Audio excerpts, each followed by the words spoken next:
USAA knows dynamic duos can save the day, like superheroes and sidekicks or auto and home insurance. With USAA, you can bundle your auto and home and save up to 10%. Learn more and get a quote at usaa.com/bundle. Restrictions apply. Whatever the occasion, effortless elegance is right this way.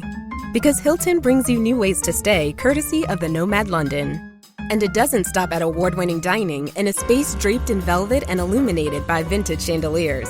No, this day goes beyond with unparalleled personalized service and attentive hospitality. Oh, and did we mention the Nomad London can be booked using your Hilton Honors points at Hilton.com? Hilton, for this day. Good morning, guys, and welcome to the podcast.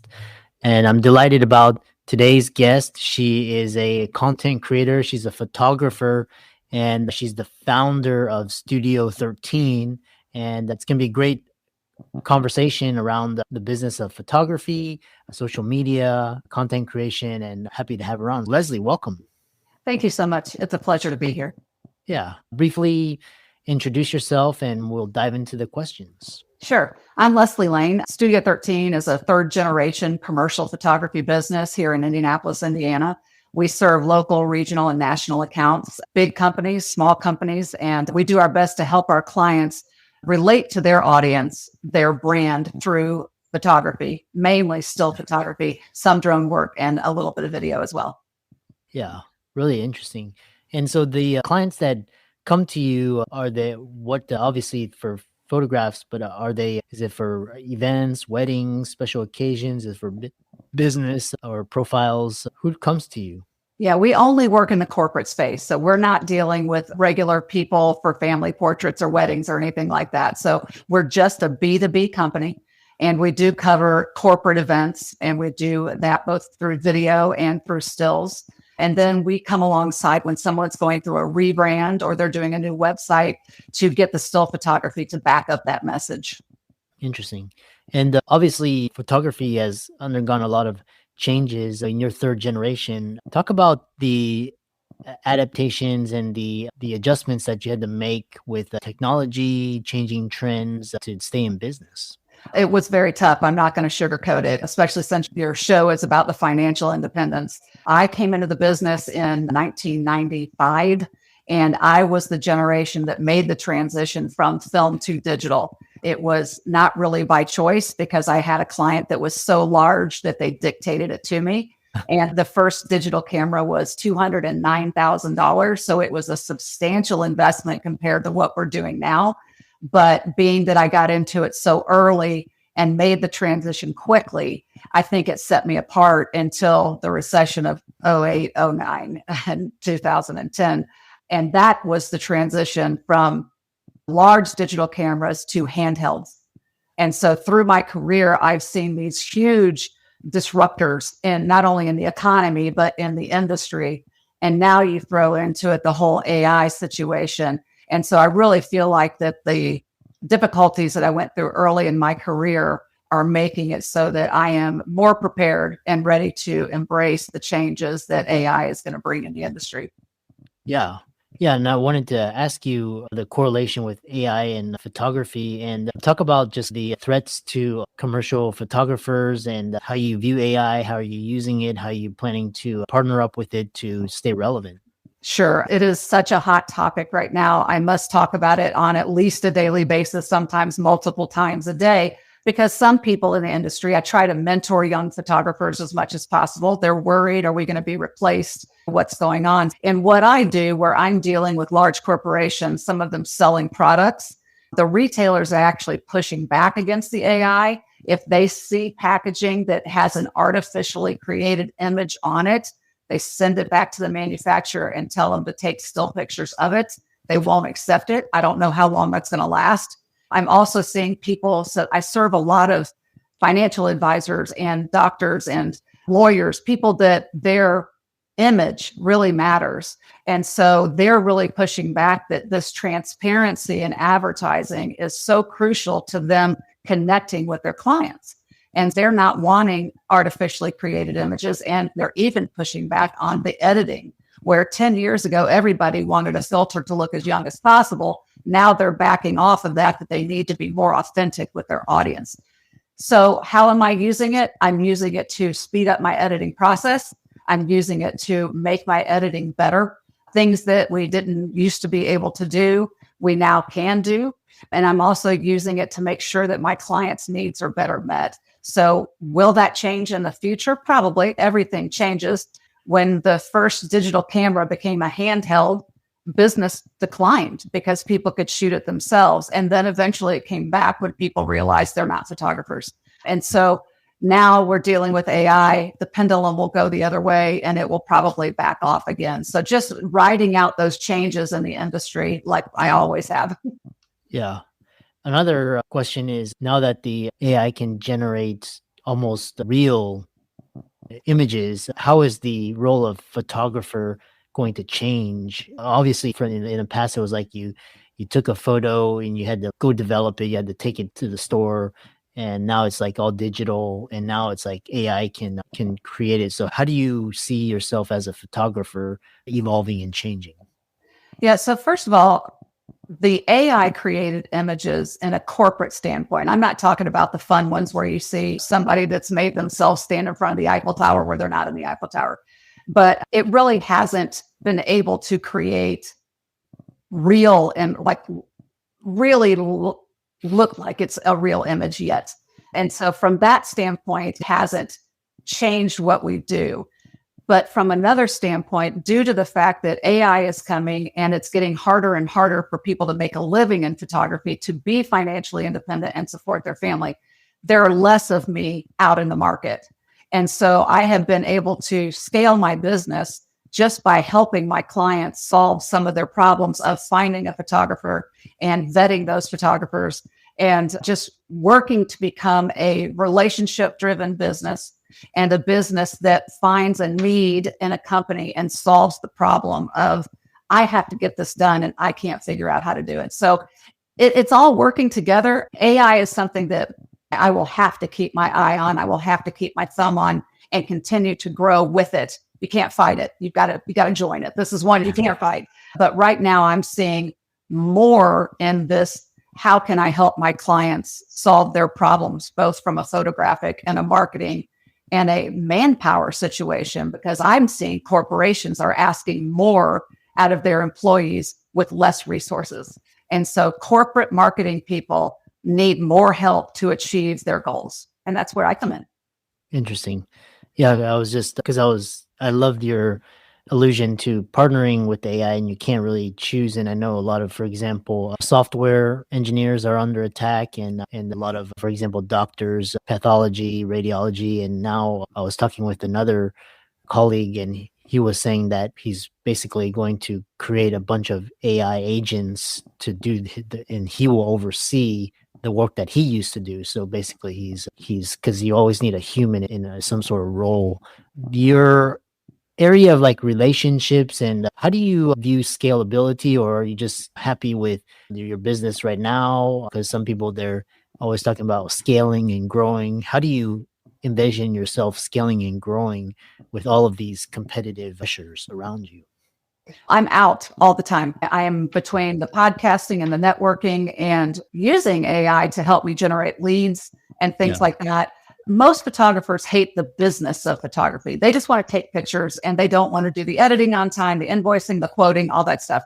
And so I'm out there daily working to scale and grow the business. The problem, as with all businesses, is how fast you grow and how fast you can manpower it. How can you get enough people to do the work that you're getting? And so I've been slowly over the last 3 to 4 years building a team of freelancers that cover lots of different ranges of photography. I've got administrators, I've got social media people, all that are doing a 1099 amount of work. And if there is none, then I don't have to compensate them. And trying to run a business, not as a solopreneur anymore. I did it for a long time just by myself. That in of itself is going to scale the business by having more people that can shoot and not just me and do different things that I don't do. Yeah. Yeah. And it's the same thing as software, or just kind of multiplying your resources and your time, which I really love. The next question I have for you is, we talked about some of the adaptations and challenges. How do you view social media? Because now, for example, a lot of companies and businesses, they don't have websites. They're all on Instagram or TikTok. Or how do you view the role of video with your work? Do you incorporate it or in social media, or is it just strictly photos? First and foremost, I feel that people make some tragic mistakes in their marketing. They say, I need a new website, but yet they don't poll their clients to see what their clients want.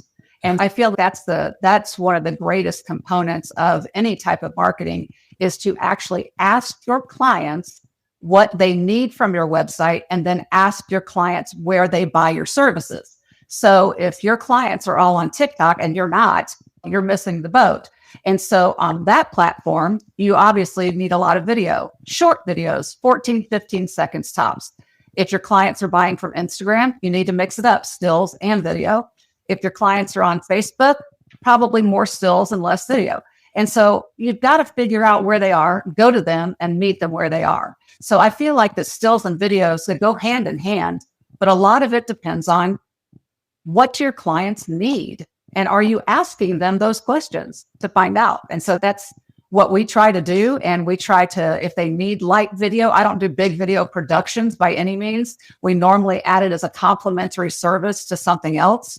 And then we find partners that can do the larger scale things, so that our clients don't have to go out and vet all those people to come together to make their plan or their new branding or whatever. Interesting. Shifting gears, we talked about looking at competitive threats and the competitive landscape and adjusting, but we talked about the evolution of everything going to digital, the smartphone, AI. But how do you filter out between what is relevant and what is not? How do you avoid chasing the latest tech trends? That's a great question, Chris. Most of the time it comes from see a need, still a need. So if somebody says, can you do this? And it requires a new technology, I normally will lean right in. So about 5 years ago, I had a client out of nowhere, a Canadian manufacturer that has a plant here in Indianapolis, and they bought this amazing technology of an automated camera that would photograph their product in 360, put it all together, and it ends up with 24 pictures that are stills and one video that's a rotation. I had no clue how to do it, not any clue in the world. And they said, do you want to give it a try? And I said, yes. And so I spent 3 months learning how to use this, what I would call artificial intelligence. It moved the camera, it moved the product, it lit the product, and it processed the image, all without me doing anything but press a button. And so I spent the time and I learned it. And I think a lot of people lean back when people say, do you know how to do this? Instead of saying, no, but I'll learn. They normally say, no, bye. And they hang up. They don't want to talk anymore. So I do my best to lean into it because I learned the hard way. I made that digital transition so quickly and so easily. I was only 27 years old and I had nothing to fear in life, having no idea how bad life could really get. And then by the time that economic downturn came in the 2000s, I was scared to death. I was old enough to know how bad things could get. And so didn't lean in. So I learned a very valuable lesson that when disruptors come, the best thing you can do is lean in. Yeah. And I can really tell that you really have a entrepreneurial growth mindset. And it's obviously, we'll talk about being an outsider, and you've also been a former national level athlete. How has being an athlete affected you as a businesswoman, and what mindsets really helped you to succeed? Ice skating is an unforgiving sport. The ice is really hard and their slogan is just get back up. And that mindset, I feel that every successful entrepreneur understands that success is really just standing up one more time than you fall. If anybody says that getting successful is a linear process, they've never done it. They have no idea, because failure is part of it. It's part of learning. It's part of figuring it out. So skating as an individual sport, you had to talk to judges and you had to hear their critique constantly. And so now as a service provider, my clients are my judges, and they tell me all the time where I've succeeded and where I've not succeeded. And whether I agree with them or not is irrelevant. it's always important to meet their expectations. And so I feel that skating and entrepreneurship go hand in hand. And skating has a lot of strong personalities. And in business, you're going to meet people that you get along with great, and you're going to meet people that have strong personalities. And so you have to deal with both of them. So I feel that it was a great way to grow up, but a great way to see what life is really and not be in a bubble like some people are. Yeah.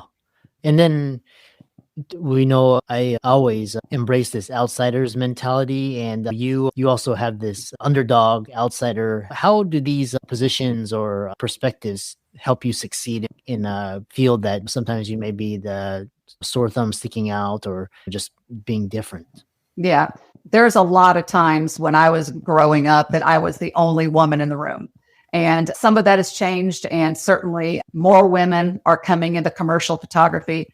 But doing what I do is physically demanding.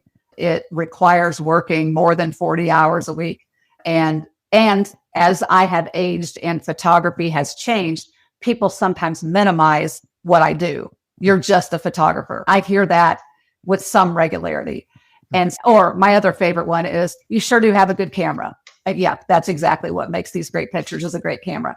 And so learning how to have confidence in yourself when things are against you, you just have to do it. And I think for anyone that's in a creative service, it is important that you have a team around you, whether it's mentors, whether it's just consultants, people that you trust, so that the voices that are building you up are louder than the ones that are tearing you down. And so I just feel like that this being different, constantly telling people, no, I don't do weddings. No, I don't do that. No, I'm not going to take your baby's picture. Constantly reminding them that there's another world, because a lot of people don't even know there's a difference. They don't know there's a difference between portrait and wedding and corporate photography. They have no idea. And so just being kind when you educate people, being understanding that it's not their fault that they don't know what you do. It's my job to educate and elevate. So that's how I deal with it. Interesting. If people were interested in, their listeners, viewers, if they're interested in working with you, getting corporate commercial photographs, or just following you and reaching out to you, connecting with you, how can they do that? Sure. Studio13online.com is our website. It's chock full of resources. If you want to know more about photography, there's an education page for that. We've also started an education page for marketing topics as well. So it's chock full of all kinds of things. LinkedIn, Studio 13 on LinkedIn, Studio 13 ND on Instagram. Excellent. Thanks so much for coming on, and I really enjoyed talking with you. Thank you so much, Chris. Have a great day.